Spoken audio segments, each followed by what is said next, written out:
巴戟天咧係一味歷史悠久、又廣譜又珍貴嘅中藥材。佢唔單止係嶺南地區嘅8種道地中藥材之一，仲係因為佢獨特嘅補腎功效咧，被稱之為植物偉哥㗎。如果可以科學咁、合理咁使用巴戟天咧，佢去真正做到水火既濟、陰陽並補，即係話咧，無論男同女都可以從中受益㗎。大家好，我係謝醫生。呢一期嘅影片咧，我哋嚟講講巴戟天。巴戟天咧係茜草科植物，係中國南方4大藥材之一。咁巴戟天仲有一段咧同清代乾隆皇帝有關嘅趣聞㗎。咁乾隆皇帝活咗整整89歲，係當時算係非常長壽啦。咁呢件事咧，連英國皇室都覺得好奇喎。咁佢專門就派咗使者嚟到中國啦，希望可以了解下乾隆皇帝嘅養生秘訣。咁當時乾隆已經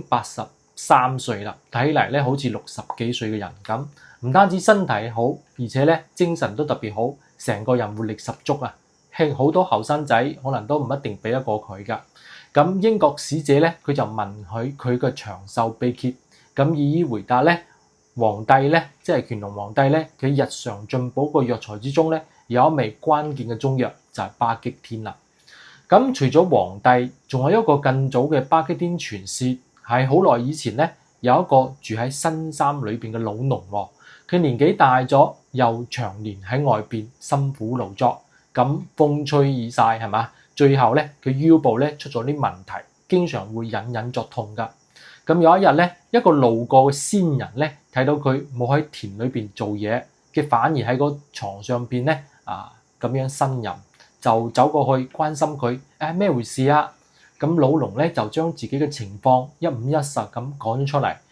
咁個仙人聽到之後咧，就喺附近嘅草地同埋山林裏邊咧採咗一粒中藥草，佢整碎咗之後咧就敷喺佢個腰上邊。咁仙人仲話俾佢知，呢啲藥咧淨可以暫時緩解疼痛嘅啫。你要想徹底醫好咧，仲要需要搭配另外一種藥材雞腸風，咁一齊煲湯飲先得㗎。咁講完咗之後咧，仙人仲特地指俾老農個雞腸風喺邊度。佢話自己叫李巴德。然後咧佢哋離開咗啦。第二日咧個老農咧真係照做喎，佢揾到呢個雞腸風，同仙人俾嘅藥材一齊嚟煲湯飲。咁冇諗到咧呢個效果非常好，佢唔單止佢嘅腰治好咗，成個人都精神晒。佢又將呢件事咧話俾村裏邊嘅人知，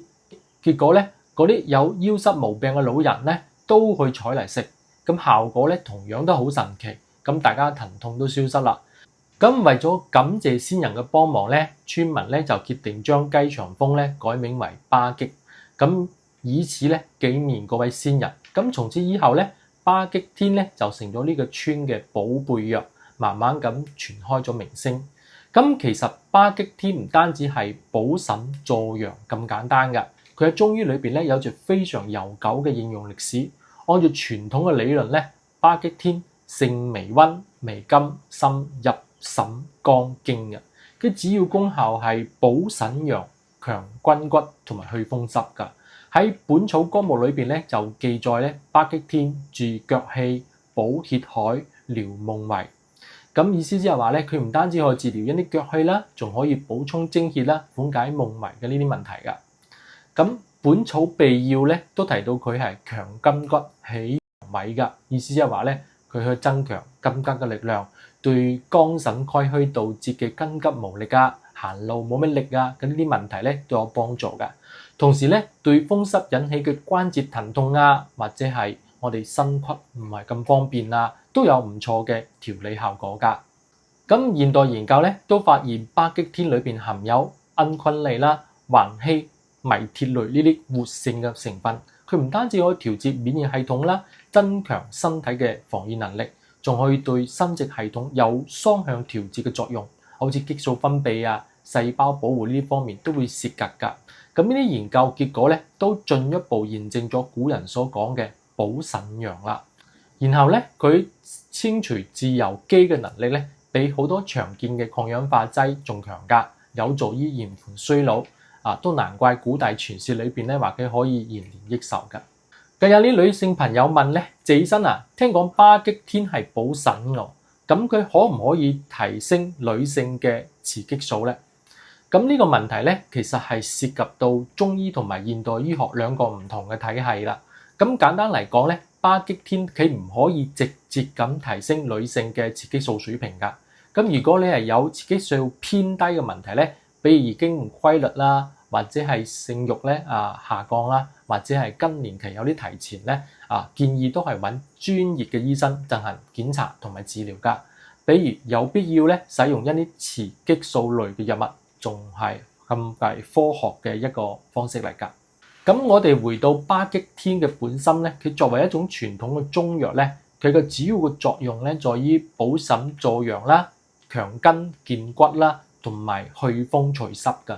咁中醫認為咧，女性嘅一啲月經同埋生殖問題咧，確實係同腎虛有關嘅，特別係嗰啲宮寒啊、怕凍啊、月經量少啊，或者經常腰膝酸痛軟嘅人嚟講咧，可能從巴戟天咁樣嘅溫補藥嚟講咧，係會從中受益㗎。但呢個調節內分泌喺中醫語境下咧，係一種整體嘅調和，佢唔等同於現代醫學所講嘅升高雌激素㗎。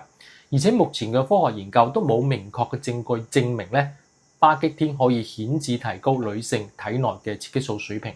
佢更多係調節我哋嘅體質，改善相關嘅一個症狀，而唔係直接咁干預激素嘅分泌。另外咧，我哋都要提醒大家，巴戟天雖然係中藥，但係咧佢唔係冇副作用㗎。長期大量咁服用咧，可能會帶嚟一啲過敏反應，甚至係整個身體嘅負擔會比較重。所以咧，就算使用咧，都建議喺中醫師嘅指導下咧，特別係女性朋友，如果係有生殖計劃啦，而家調緊經啦，或者係正值更年期啦，更應該謹慎使用啦，唔好盲目咁自行使用㗎。咁有啲朋友問：謝醫生啊，邊啲人係唔適合食巴戟天嘅咧？咁巴戟天雖然係補腎陽嘅一個好藥材，但係咧唔係人人都適合㗎。佢嘅使用咧，其實都比較講究呢個體質同埋時機㗎。咁一般嚟講咧，陰虛火旺或者係濕熱體質，或者係孕婦同埋兒童呢幾類人群咧，係唔建議服用巴戟天㗎。首先我哋講講陰虛火旺嘅人，咁呢啲人咧往往係口乾舌燥啦，晚上瞓覺容易出汗咧，甚至有啲人會咽喉乾痛嘅情況。咁巴戟天佢係屬於溫補嘅藥材，如果係陰虛火旺嘅人服用咗咧，反而會火上燒油㗎，咁使呢啲症狀咧更加嚴重。咁呢啲人咧更加適合食啲滋陰降火嘅中藥，比如咧食服麥冬呢啲藥材調理起來咧更加合適㗎。咁第二類咧係濕熱體質啦，咁呢啲朋友可能會經常覺得身體好重啊，或者係佢個舌苔比較黃膩，排便又比較黏咯。咁呢種情況咧，你再食巴戟天呢啲溫補嘅藥咧，好容易咧加重體內嘅濕熱㗎，導致呢個上火或者係消化唔好㗎。咁如果呢種體質咧，平時可以多食啲清熱利濕嘅食材比如土茯苓赤小豆幫助將身體嘅濕熱咧排咗出去。咁第三類咧就係孕婦啦，因為巴戟天可能會影響到整體嘅一個激素系統，雖然對一個腎陽有幫助，但係咧佢對孕婦內分泌嘅穩定可能會產生影響，所以咧佢唔建議喺懷孕期間服用。如果孕期有補腎嘅需要咧，可以喺醫生嘅指導下謹慎使用一啲溫和無刺激嘅藥材㗎。咁最後係兒童啦，咁細路仔嘅臟腑發育咧都唔係咁完善㗎，溫補類嘅藥材唔係咁適合。好似巴戟天呢啲偏溫偏陽嘅藥材植物嚟講咧，可能會干擾細路仔咧正常嘅一個成長節律。咁細路仔日常進補咧，更加推薦係選用一啲平補嘅嘢，比如山藥呢啲性質溫和但係容易消化嘅嘢，再加上合理嘅營養同埋適合嘅一個運動咧，就已經足夠啦。總體嚟講，中醫講求辨證論治，巴戟天雖然好，但係唔係人人都適合㗎。建議大家喺食用巴戟天之前咧，諮詢專業嘅中醫師嘅建議先。咁多謝大家。